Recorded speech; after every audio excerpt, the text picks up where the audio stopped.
안녕하십니까. 오늘은 여러분들 모셔놓고 관절에 대해서 이 말씀을 드리도록 하겠습니다. 몸에는 여러 가지 관절들이 있습니다. 모든 뼈와 뼈를 만나는 데를 다 관절이라 그러는데요. 관절을 그러니까 수십 가지, 그러니까 200여 몇 개의 뼈가 있기 때문에 그만큼에 해당되는 관절이 있게 됩니다. 그 중에서 가장 많이 문제를 일으키는 무릎 관절에 대해서 오늘 여러분들 모셔놓고 얘기를 좀 나눠보도록 하겠습니다. 무릎 관절은 다 어디에 있는지는 다들 아실 거예요. 그 다리뼈와 사이에 있는 걸 이제 무릎 관절이라 그러는데, 무릎 관절은 주 기능은 뭐냐면 구부렸다 폈다 하면서 보행을 편하게 해주는 그런 기능을 하게 됩니다. 여기에서 생길 수 있는 여러 가지 문제들이 있습니다. 무릎을 일단 제가 그 구조에 대해서 먼저 잠깐 설명을 드리도록 하겠는데요. 무릎은 위에 있는 대퇴골 하고 밑에 있는 경골, 그 다음에 옆에 있는 비골, 이렇게 해서 관절을 이루게 됩니다. 이거는 이제 엑스레이를 찍었을 때 나타나는 그 모양이고요. 엄밀히 말해서는 이 위에 이렇게 연골이 싸고 있게 됩니다. 그 사이에는 무릎하고 무릎, 그러니까 뼈하고 뼈를 잡아주는 인대들이 위치하게 되는데, 전방 십자인대, 후방 십자인대, 외측 측부인대, 내측 측부인대라는 게 있고요. 뼈와 뼈를 잡아주는 인대들과 그 다음에 뼈를 싸고 있는 연골, 그 다음에 그거를 싸고 있는 관절낭이라는 게 있습니다. 관절을 싸고 있는 관절낭이 있고, 그 안에는 관절에 왜 물 찬다고 하지 않습니까? 그러니까 관절은 결국은 이제 구부렸다 폈다 하면서 움직여야 되는 거기 때문에 마찰이라는 게 생기게 되는데, 마찰을 최소화시킬 수 있는, 그런 액이 들어가 있습니다. 그걸 이제 관절액이라 그러는데, 관절액을 만들어주는 활액막이라는 것들이 이렇게 관절 안에 있게 됩니다. 이게 기본적인 무릎 관절의 구조가 되겠는데요. 오늘 집중적으로 말씀드릴 거는 이제 관절염에 대해서입니다. 여기서 손상이 있을 수 있는 여러 가지 부위에서 손상이 있을 수 있습니다. 관절낭에서도 손상이 있을 수 있고요. 십자인대에서 손상이 있을 수 있고요. 제가 좀 전에 빠뜨렸는데, 여기 연골판이라는 게, 연골하고 연골 사이에서 쿠션 역할을 해주는 연골판이라는 게 있습니다. 이런 연골판에서 손상이 있을 수 있고요. 그 다음에 이 연골 자체에서도 손상에 의해서 무릎에 여러 가지 통증을 일으킬 수 있는데, 오늘 말씀드릴 거는 관절염에 대해서 말씀을 드리는 건데, 관절염이라는 것은 뭐냐면 이 연골 자체들이 다르면서 이 무릎 안에서 염증이 일어나는 것을 관절염이라고 그럽니다. 이게 이제 무릎의 기본적인 구조고요. 여러 가지 손상들 생길 수 있는 손상 구조물들이 손상을 받게 되면 무릎에 이제 통증을 일으키게 되는데, 이런 염증들이 일어나는 이 관절염도 원인에 따라서 구분을 하게 됩니다. 가장 많은 것이 뭐냐면 퇴행성 관절염이라는 게 있고요. 무릎에 이게 이제 거의 한 90%가 넘도록 넘는 빈도로 생기는 질환일 거예요. 무릎에 가장 많은 통증의 원인은 퇴행성 관절염. 관절염이라 그래도 원인에 따라서 제가 여러 가지가 있다 그랬는데, 관절염이 퇴행성 관절염이라는 게 있고요. 그 다음에 많이들 들어보셨을 거예요. 루마티스 관절염이라는 것도 있을 겁니다. 급작스럽게 무릎에 염증이 생겨서, 그러니까 염증이라기보다 감염이 돼서 생기는 화농성 관절염이라는 것도 있고요. 통풍이라는 것도 들어보신 적 있으실 거예요. 통풍성 관절염이라는 것도 있고요. 여러 가지 하여튼 원인에 의해서 관절염을 나누게 되는데, 가장 흔한 것이 퇴행성 관절염이고,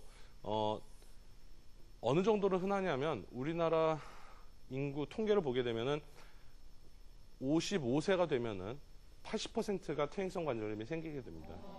10명 중에 8명이라는 건 꽤 많은 숫자거든요. 그리고 70세가 되면은 99%에서 생기게 돼요. 거의 다 생기시는 거예요. 퇴행성 관절염이 왜 생기는지에 대해서 제가 좀 이따가 말씀을 드릴 건데, 그거를 이제 얘기를 듣다 보시면은, 이게 왜 나이가 들면은 다 생길 수밖에 없는 질환이구나라는 걸 알게 되실 겁니다.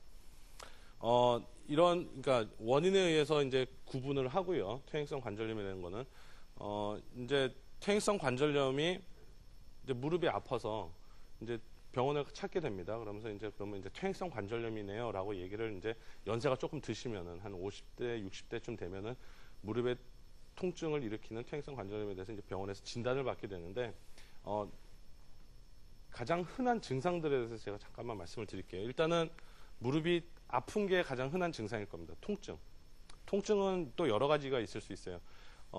가만히 있을 때 아플 수도 있고 걸어 다닐 때 아플 수도 있고요. 또 자리에서 앉은 자세에서 일어서실 때 아플 수 있고 또 쭈그리고 앉았을 때 아플 수가 있고요. 무릎에 생기는 어떤 통증들이 가장 대표적인 증상입니다. 통증 다음에는 뭐가 있냐면 이제 무릎이 붓는 거가 있어요. 염증이 생기게 되면은 아까 제가 말씀드렸듯이 이 활액막들, 이 관절액들이 무릎 안에 있는데 그거는 매일같이 생성되고 매일같이 흡수가 되게 됩니다. 근데 그 생성과 흡수의 그 밸런스가 깨지면서 무릎 안에 염증들 때문에 깨지면서 무릎 안에 이제 물이 굉장히 많이 차게 되는 거예요. 생성이 많이 되든 간에 그러니까 염증이 있으면 자극이 있는 거고 결국 자극 때문에 무릎에 물이 많이 생겨서 무릎이 붓는 경우도 있고요. 또 활액막들 그러니까 흡수를 하는 기전에 있어서 흡수에 장애가 생기게 되면 또 그러니까 빠져야 될 게 빠지지 못하니까 무릎에 또 궁극적으로 무릎이 붓게 됩니다. 어르신들이 이제 말씀하시기는 이제 무릎에 물이 찼다라고 말씀을 하신 경우에 있는데 그거는 바로 다 이제 퇴행성 관절염을 이렇게 물 차는 거랑 같이 이렇게 연관을 시켜서 진단을 그러니까 그렇게 말씀을 하시는 경우도 있는데 하여튼 그런 것들이 이제 대표적인 증상이고요. 또 세 번째 거가 뭐냐면 무릎이 굳는 거죠. 다 구부러지지 않고 다 펴지지도 않고 우리가 이제 일상생활을 할 때 가장 편한 그러니까 특별하게 무리 없이 일상생활을 하기 위해서는 무릎이 다 펴져야 되고 한 90도 이상 구부러져야 돼요. 근데 구부러지는 거에 장애가 생기고 다 펴지지가 않는 거. 특히 이제 보통 무릎이 이렇게 쭉 다 펴져야 되는데 한 30도 정도 펴지지 않는 이 정도 무릎이 굳어버리는 거죠. 그건 이제 관절염 때문에 생기는 경우가 많게 됩니다.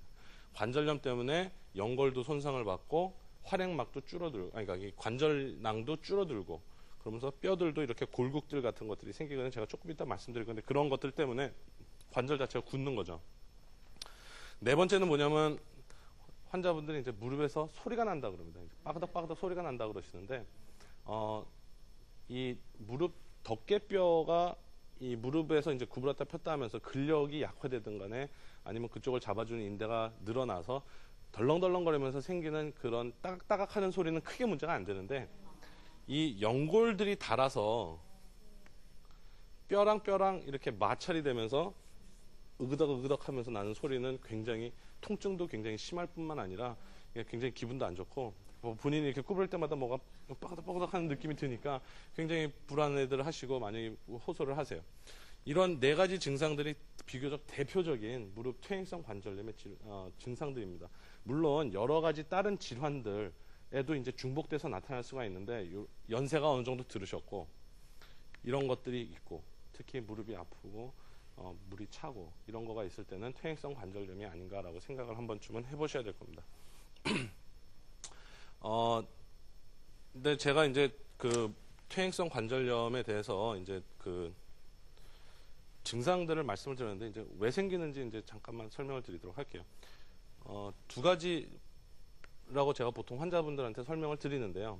하나는 뭐냐면 우리가 활동을 할 때 자는 시간 빼놓고는 걸어 다니거나 서 있거나 뭐 이런 식이죠.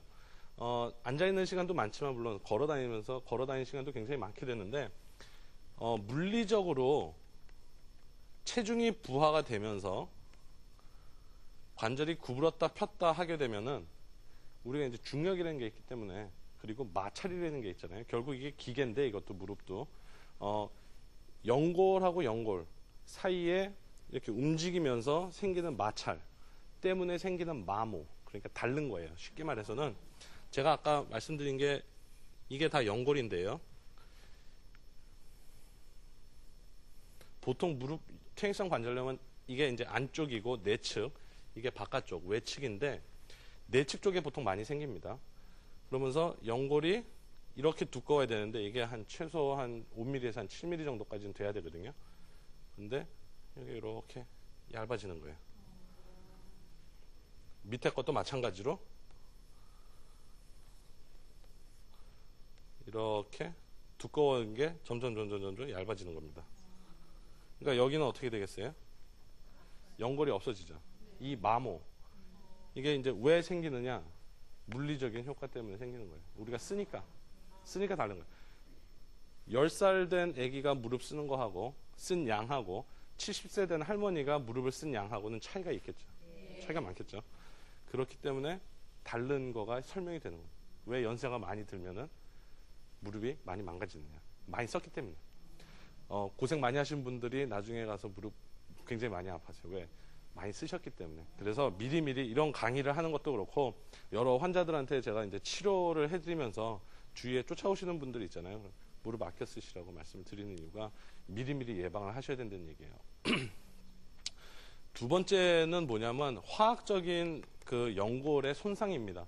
무슨 얘기냐면 관절이 진행함에 따라서 무릎 안에 여러 가지 그 나쁜 물질들이 생겨요. 생각해 보세요. 이 한정된 공간 내에 계속 뭐가 닳잖아요. 지금 뭐가 닳고 있죠. 그게 흡수될 것들은 흡수가 될 거고 나머지 찌꺼기들은 어디 갈까요? 관절 안에 남아 있어요. 그죠? 그러면서 관절을 계속 손상을 시킵니다. 제가 좀 이따 이제 치료에 대해서 기본적인 치료에 대해서 말씀을 드릴 텐데요.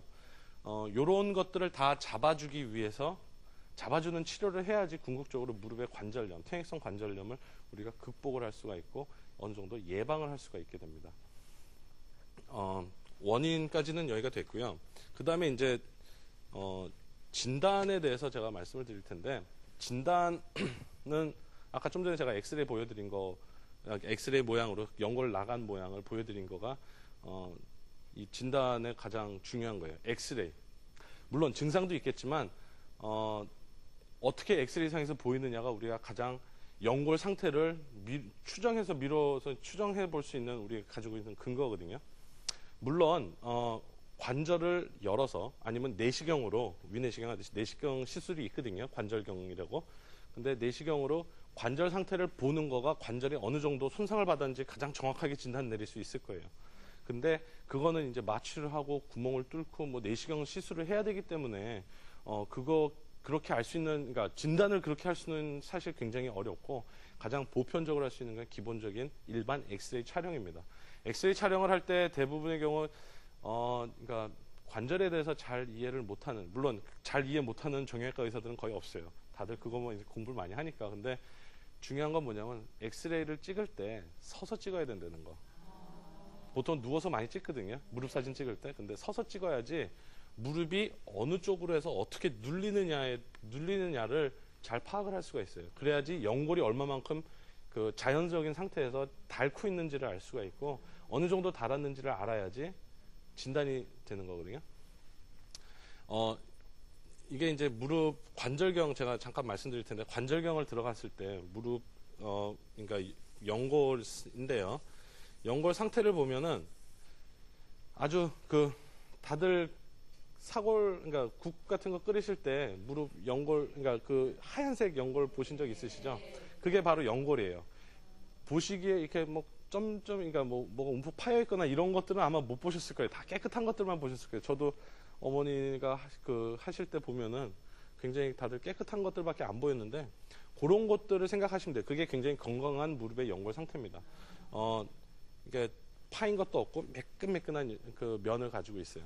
근데 이제 이게 병이 생기기 시작을 하면은 무슨 얘기냐? 이게 닳기 시작을 하면은요. 구멍도 조금씩 나고요. 우둘두둘해지고요. 너플너플하면서 깎여 나가기까지도 하고 아예 없어져 버리는 경우도 있어요. 여기 그러니까 뼈가 노출됩니다. 이런 식으로까지 진행을 하게 돼요. 그러니까 관절경으로 보면 이런 것들이 진단이 되는데 엑스레이 상으로는 우리가 볼 때는 얼마나 연골이 이 간격의 차이가 있는지 이 간격 차이라는 얘기는 결국 원래 있어야 될 연골이 깎여 나가서 없어진 거거든요. 이만큼 있어야 되는데 이게 이만큼 깎여서 없어지니까 이만큼밖에 안 남는 거거든요.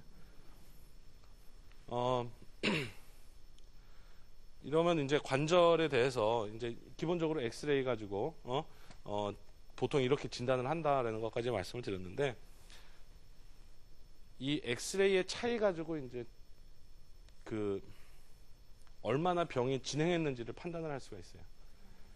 엑스레이상에서 제가 지금 요 간격이 좁아진 거가 1번이고요. 2번은 뭐냐면 보통 여기가 하얗게 변합니다. 이 내측이. 이게 내측인데, 이 내측이라는 게 굉장히 중요한데, 하얗게 변하는 이유는 뭐냐면 이쪽으로 많이 쓰기 때문에 하얗게 변하는 거예요. 뼈가 다져지는 거죠. 쉽게 얘기해서. 그러니까 그런 것들도 나타날 수 있고요. 그 다음에 세 번째는 뭐냐면 이렇게 뼈들이 자라나요. 이렇게 골극들이라는 건데 퇴행성 관절염이 있으면 무릎이 조금 덜렁덜렁거리게 됩니다. 덜렁덜렁거리게 되면은 무릎에서 이렇게 필요 없는 뼈들이에요. 그런 것들이 스물스물 자라나게 돼요. 이런 몇 가지 현상들을 가지고 이걸 조합을 해서 병이 초기냐, 중기냐, 말기냐. 물론 증상이 어느 정도 심한지도 중요합니다. 근데 병의 그 치료하는 데 있어가지고 병의 단계를 정해가지고 적정하게 치료를 해주는 게 가장 중요하다고 생각을 하거든요. 초기 치료를 할 수 있는데 초기 치료로 간단하게 할 수 있는 거를 말기 치료를 할 필요는 전혀 없겠죠. 그러니까 내 병이 어느 정도 상태인지를 파악을 하는 게 굉장히 중요해요. 그래서 이제 그건 이제 의사 선생님이 대신 해줄 거예요. 의사 선생님들은 증상 들어보고 엑스레이 찍어보고 관절 한번 만져보고 그러면서 이제 병력을 자세하게 물어보는 편이에요. 언제 아프냐, 어떻게 아프냐, 어떨 때 아프냐. 그래서 관절의 그 단계를 진단을 하게 됩니다. 어느 단계인지를 제가 왜 이렇게 강조를 드리냐면요. 초기 치료하고요. 중기 치료하고요. 말기 치료하고 다 달라요. 다르겠죠. 조금씩 강도가 세지는 걸 거예요.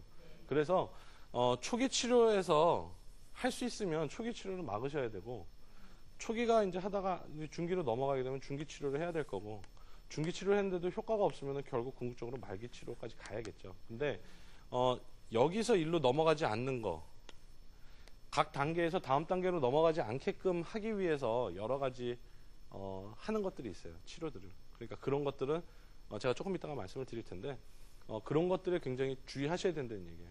제가 환자분들한테 이런 강의할 때 항상 말씀드리는 게 뭐냐면 미리미리 병의 내 단계가 어딘지를 파악을 해서 다음 단계로 진행 안 할 수 있게끔 그래서 그러니까 굉장히 크게 치료를 안 하고 조그맣게 치료를 해서 그냥 무릎에 대해서 걱정 안 하고 살 수 있게끔 하는 게 가장 중요하다고. 근데 그거는 의사가 아무리 얘기를 해봐야 소용이 없어요. 본인이 느끼셔야 돼요. 본인이 주위에서 고생하시는 분들 좀 보시고 이런 강의 들으면서 아 이게 중요하구나. 이런 걸 갖다가 내가 좀 주의를 해야겠구나라는 거를 느끼셔야 된다는 거예요. 제가 초기 치료를 잠깐 말씀을 드리도록 할게요. 무릎에 관절염이 뭐라 그랬죠? 무릎 안에 생기는 염증이라 그랬습니다. 그러면 염증을 잡아야겠죠? 그러면 병이 진행을 막을 수가 있나요? 아니에요. 제가 강의 못 들으셨어요. 염증은 일단 제가 아까 뭐라 그랬어요? 두 가지라 그랬죠? 원인 둘 다 잡아야 된다 그랬어요. 하나는 뭐냐? 물리적인 거. 하나는 화학적인 거. 염증 잡는 거는 화학적인 거밖에 안 잡는 거예요. 못 잡아, 그거밖에 못 잡아요. 그죠? 약으로 어떻게 물리적인 거를 막을 수 있겠어요? 이 화학적인 거 제가 잠깐 먼저, 이 염증 잡는 것부터 먼저 말씀을 드릴게요. 여러 가지 소염제들이 있어요. 소염제라는 건 뭐냐면, 이제 환자분들이 이제 병원에서 약을 타셔서 드시는데, 약을 드실 때 먹으면 안 아프니까, 진통제 주나 봐. 이러시거든요. 그러면서 약을 잘 안 먹으려고 그러시는 분들이 많아요. 근데 그렇지 않습니다. 당뇨 있을 때는 당뇨약 드시죠. 고혈압 있을 때는 고혈압약 드시죠. 관절염 있을 때는 관절염약 드셔야 돼요. 관절염 약이라는 게 뭐냐면 관절에 있는 염증을 잡아주는 거예요. 염증 자체를 없애주는 거예요. 염증 반응이 막 일어나는 걸 갖다가 잡아주게 되면은 잡히니까 증상이 좋아지는 겁니다. 그죠? 그게 하나고요. 보통 약이 한 서너 알 정도 되잖아요. 근데 그 두 번째는 보통 근유한제를 줘요. 무릎을 싸고 있는 근육들을 갖다가 조금 풀어주면서 증상을 좀 호전시키게 하는 거죠. 그 다음에가 소화제 넣죠. 왜냐면 정형외과 약 독하다 그러잖아요. 그러면서 이제 요새 나오는 많은 약들이 있는데 그 다음 약들은 이제 관절 보호제를 넣어줍니다. 염증을 잡아주고 무릎을 갖다 좀 보호해주기 위해서 이 화학적인 걸 갖다가 막으면서 여기를 조금 좋아지게끔 하기 위해서 여러 가지 이제 축출물들 이제 여러 그 식물들이나 이런 데서 축출한 걸 갖다가 효과가 있는 것들을 쓰는 게 몇 가지 약들이 있어요. 대부분의 경우 이제 그건 이제 의사 선생님들마다 그 선호하는 약들이 있기 때문에 그런 것들을 보통 들어갑니다. 그래서 만약에 내가 관절염 진단을 받았을 때 그런 약들이 안 들어가 있으면 들어가게끔 의사 선생님한테 한번 좀 달라 그러면 줘요. 근데 보통 약이 조금 고가예요. 보험이 근데 되니까 크게 문제는 없으실 거예요. 그런 것들을 복용을 해주셔야 됩니다. 물리적인 거 제가 말씀을 드리는데 이거는요 안 쓰시는 수밖에 없어요. 근데 우리가 어떻게 안 써요? 계속 써야죠. 근데 그러니까 좀 보호할 수 있는 조금 덜 무리 가게끔 일상생활의 패턴을 조금 변화를 줘야 된다는 거예요.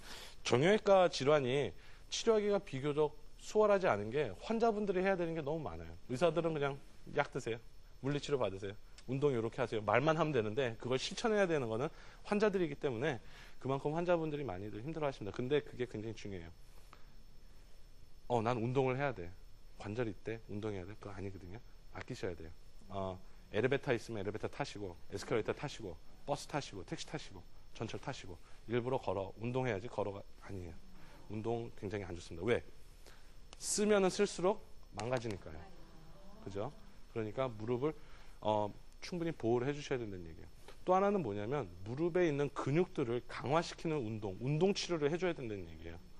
운동 치료를 해서 무릎에 있는 무릎이 이제 시원찮으니까 연골들이나 관절 따로 여러 가지 문제들이 있으니까 무릎으로 관절을 좀 보호해 주게끔 여러 가지 운동 방법이 있거든요. 그거는 물리치료실에서 물리치료사 선생님들도 다 아시고 그러니까 좀 배우셔가지고 꾸준히 매일같이 별로 힘든 운동이 앉아서 하실 수 있는 운동이기 때문에 매일같이 좀 해주셔서 무릎을 좀 보호를 해주시고 이런 식으로 해서 무릎 관절염을 조금씩 잡아가셔야 돼요. 이런 식으로 해서 초기는 초기에서 맞고 중기는 중기에서 맞고 최대한도로 왜냐하면 이 뒤로 갈수록 칼을 대야 되거든요. 수술을 해야 된다고요. 그렇기 때문에 안 가게끔 하기 위해서는 굉장히 본인들이 노력들을 많이 해주셔야 돼요. 중기 치료 제가 지금 여기까지만 초기 치료만 말씀을 드렸는데 다음 시간에는 제가 이 수술적인 방법이나 다른 치료에 대해서 간단하게 설명을 드릴 거예요. 잠깐만 요 중기 치료 수술적인 치료가 아니기 때문에 중기 치료에서 주사 치료에 대해서 잠깐만 설명을 드리도록 하겠습니다. 여기는 제가 아까 말씀드렸어요. 약물 치료, 물리 치료, 운동 치료. 운동 치료가 굉장히 중요하다는 거 그거 알고 계셔야 되고요. 그다음에 중기에서는 이런 것들을 했는데도 불구하고 무릎이 계속 아파요. 관절염은 이제 증상이 있어서 병원을 찾았고 병원에서 퇴행성 관절염이라고 했고 엑스레이를 보니까 제가 아까 말씀드린 거 봐서는 좀 있는 것 같고 한 의사 선생님이 초기에서 한 중기쯤 되는 것 같다 그러고 일단 치료를 하자 그래서 이런 것들을 했는데 계속 아파요. 그러면 이제 의사 선생님이 보통 관절에 주사를 맞아보자. 그리고 여러 가지 주사들이 몇 가지 종류들이 있습니다. 뼈 주사라는 거가 있고요. 그 다음에 연골 주사라는 게 있고요. 요새는 태반 주사라는 것도 놓고 있어요. 결국 궁극적으로 뭐냐면 무릎 안에 있는 그러니까 먹어서 피를 통해 가지고 관절에까지 도달하는 게 좀 오래 걸리고 늦게 시간이 좀 걸리니까 바로 약을 관절 안에다 집어넣어서 약 효과를 보자라고 하는 겁니다. 결국은 다 세 가지 세 가지 종류의 약이 다 이제 염증을 깔아앉히고 관절을 보호해주기 위해서 있는 약들이에요. 뭐가 좋고 뭐가 나쁘고는 적절하게 치료만 되면은 소위 알기로는 뼈 주사가 굉장히 안 좋은 걸로 알고 있는데 적절하게만 쓰면은 그것도 필요한 치료 방법 중에 하나고요. 하나라는 거 알고 계시면 될 거고 나머지 주사들이 그런 것들이 있다는 거 알고 계시고요.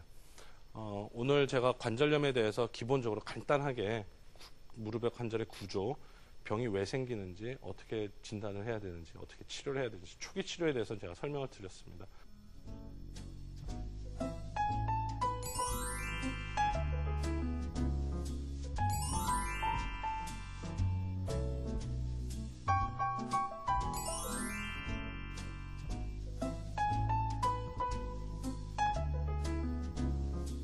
다음 시간에는 제가 이제 이런 것들은 이제 본인이 할 거 다 했는데 조금 이제 의사 선생님의 도움을 받아야 되는 그런 치료들에 대해서 설명을 드리도록 하겠습니다.